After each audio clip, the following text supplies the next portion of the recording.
In the vast, burning wilderness, the Israelites walked.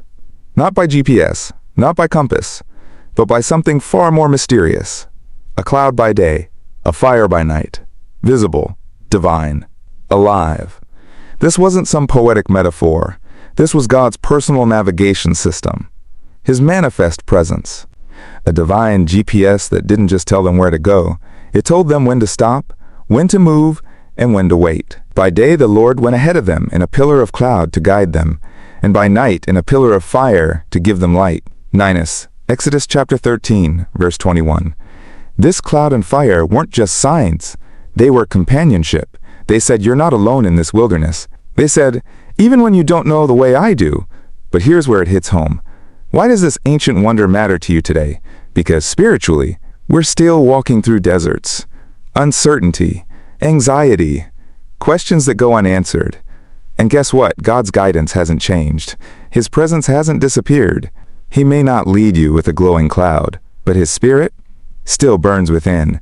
The cloud and fire were a foreshadowing of a greater guidance, a personal Holy Spirit who now dwells in you. And just like in the wilderness, the Spirit says, pause here, move now, trust me, I know the path. But here's the challenge. Are you still enough to notice? Or have the fires of the world replaced the fire of His presence? We chase clarity, but ignore communion. We beg for direction, but avoid stillness. The Israelites didn't move unless the cloud did. They didn't sleep unless the fire stayed. What if you lived like that? What if instead of moving by impulse, you moved by presence? Today, the same God who led by fire and cloud wants to lead your heart with peace, wisdom, and power.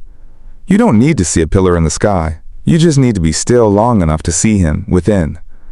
Trust in the Lord with all your heart, and lean not on your own understanding. In all your ways acknowledge Him, and He shall direct your paths.